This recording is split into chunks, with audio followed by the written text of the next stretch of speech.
السلام علیکم. Second year نیا چیپٹر ہم نے اسٹارٹ کیا تھا اسلامی جمہوریہ پاکستان کی خارجہ پالیسی. اس کی ڈیفینیشن کی تھی اور اس کے بیسک رولز اسٹارٹ کیے تھے، جن میں سے 2 کر لیے تھے: پرامن بقائے باہمی اور غیر جانبداریت. نیکسٹ ہے تھرڈ پوائنٹ، 2 طرفہ تعلقات یعنی کہ بائی لیٹرلزم. بائی لیٹرلزم یا 2 طرفہ تعلقات کیا ہوتے ہیں؟ جو دونوں طرف سے ہوتے ہیں. یعنی کہ اگر تو کسی بھی ملک کے ساتھ کوئی ایشوز آ رہے ہیں تو زیادہ دور نہ ہی جائیں، انڈیا کو ہی لے لیں. سب سے بڑا ایشو کشمیر ایشو ہے، پھر پانی کے مسئلے آ جاتے ہیں، پھر عجیب و غریب سے مسئلے ہیں. لیکن سب سے بڑا ایشو جو ابھی تک حل ہی نہیں ہو سکا، جو اب تک چلتا آ رہا ہے جب سے پاکستان بنا ہے، وہ کشمیر ایشو ہے. اور یہ حل کیوں نہیں ہو رہا؟ کیونکہ انڈیا چاہتا ہی نہیں ہے کہ یہ حل ہو. کبھی اس نے سیدھے طریقے سے بات نہیں کرنی. اس سے عمران خان نے بھی کہا تھا شروع سے ہی، جب اب تک ہی میرے خیال سے کہہ رہا ہے کشمیر ایشو کو لے کے انڈیا کو، کہ ہم 1 قدم بڑھائیں گے. نہیں، آپ 1 قدم بڑھائیں، ہم 10 قدم بڑھائیں گے. کرتارپور کوریڈور بھی کھولا ہے انڈینس کے لیے. ان کا جو پائلٹ یہاں گر گیا تھا اس کو بھی بیچارے کو واپس بھیج دیا. کیا نام تھا اس کا؟ ابھینندن. تو اتنا ایک کنٹری آپ کے ساتھ کوآپریٹ کر رہا ہے، کچھ تو بات کرو. مطلب مل کے بیٹھ کے بات کرو، کوئی نہ کوئی سلوشن نکالو اس مسئلے کا. نہیں، انڈیا چاہتا ہی نہیں ہے کہ اس کا سلوشن نکلے. نیکسٹ پوائنٹ ہے اقوام متحدہ کے چارٹر پر عمل. UN charter. چارٹر کیا ہوتا ہے؟ ایک آفیشیل ڈاکومنٹ ہوتا ہے، جس طرح ہمارے پاکستان میں آئین ہوتے ہیں، کانسٹیٹیوشنز. 1956 کا، 1962 کا، 1973 کا. تو یہ سارے آفیشیل ڈاکومنٹس ہیں اور پاکستانیوں کو اس پر عمل کرنا لازمی ہے. اسی طرح یونائٹڈ نیشن کا بھی چارٹر ہے، آفیشیل ڈاکومنٹ ہے. اس میں جون سے بھی رولز لکھے ہوئے ہیں، بہت سارے آرٹیکلز ہیں اس میں. اور یونائٹڈ نیشن کے ہر ممبر کو اس کے چارٹر کو اور اس کے رولز کو فالو کرنا لازمی ہے. تو پاکستان اقوام متحدہ کے چارٹر سے مکمل اتفاق رکھتا ہے اور اس پر عمل کرنے کا سختی سے پابند ہے.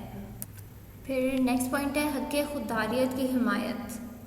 Support to self determination. محکوم اقوام، جتنی بھی سپریسڈ نیشنز ہیں دنیا میں، جیسے کہ کشمیری ہو گئے، فلسطین ہو گیا، اور اس طرح کی نیشنز جو خود مختار نہیں ہیں، جو انڈیپینڈنٹ نہیں ہیں، ان پہ قبضہ کر کے ان کو چلایا جا رہا ہے. تو ایسے کنٹریز کی سیلف ڈٹرمنیشن کو سپورٹ کرتا ہے پاکستان، اور یہ بھی کہتا ہے کہ ہر قوم کے پاس یہ اختیار ہے کہ وہ اپنے پولیٹیکل فیوچر کا خود فیصلہ کر سکے. پھر ایک نظام آیا تھا نو آبادیت کا نظام، یورپ نے انٹروڈیوس کرایا تھا، کولونیلزم. اس میں انگریزوں نے کیا انہوں نے کہا کہ جو جتنی بھی سپریسڈ نیشن ہیں ان کو ہم سپورٹ کریں گے تاکہ وہ اپنے پیروں پہ کھڑی ہو سکیں. لیکن انہوں نے اس سے الٹا کیا کہ انہوں نے جتنی بھی سپریس نیشن تھی ان پہ قبضہ کرنا شروع کر دیا اور ان کو اپنے ہی انڈر لینا شروع کر دیا. جیسے کہ یورپ نے بہت ساری قوموں پہ قبضہ کیا، ایون امریکہ پہ بھی یورپ نے قبضہ کیا تھا، کچھ ان کی اسٹیٹس پہ. اور اسی نظام کے تحت انگریزوں نے بر صغیر پر بھی قبضہ کیا تھا. کہاں انہوں نے یہ تھا کہ سپریس نیشن کو ہم سپورٹ کریں گے، ہم ان کو فوجی امداد دیں گے، یہ دیں گے، وہ دیں گے. لیکن جب آئے تو انہوں نے کہا بھائی نکلو، اب ہماری جوتی کے نیچے رہو اب. تو اس پورے نظام کو ختم کرنے کے لیے پاکستان نے سپورٹ کیا، اور سیلف ڈٹرمنیشن کی کافی موومنٹس بھی چلتی رہی ہیں. اس میں بھی پاکستان نے فل پارٹیسپیٹ بھی کیا، اس کو سپورٹ بھی کیا. ایشیا، افریقہ اور یورپ، اس میں ہی سیلف ڈٹرمنیشن کی موومنٹس ہوتی رہتی تھیں. پھر جو سب سے زیادہ سپریس نیشن ہے جن پہ ابھی تک بھی قبضہ ہے، وہ ہے کشمیر، فلسطین، بوسنیا، نمیبیا اور ویتنام. کیوں غلط بات ہے کسی بھی ملک پہ قبضہ ایسے ہی کر لینا بلا وجہ؟ ہر قوم کو رائٹ ہے کہ وہ اپنی مرضی سے زندگی گزار سکے. جس طرح سوویت یونین، اس نے افغانستان میں، رشیا نے افغانستان میں 1979 میں قبضہ کر لیا تھا. 1979 میں جب رشیا نے افغانستان پر قبضہ کر لیا تھا تو پاکستان نے افغانستان کو بہت سپورٹ کیا تھا تاکہ ان کی فوجیں سوویت یونین کی باہر نکلیں افغانستان سے. یہ ہم آگے افغان ریلیشنز میں پڑھیں گے. پھر جی نیکسٹ پوائنٹ، عالم اسلام کا اتحاد، unity of Islamic world. Muslim unity بہت ضروری ہے، اسلامک کنٹریز کی یونٹی بہت ضروری ہے اسلام کو قائم رکھنے کے لیے. کیونکہ جتنے بھی ایشوز چل رہے ہیں نان مسلم کنٹریز کے ساتھ، وہ سب سے بڑا ایشو یہی ہے کہ ہر کوئی چاہتا ہے اسلام ختم کر دیا جائے دنیا سے، اور ایسا ہونا نہیں ہے.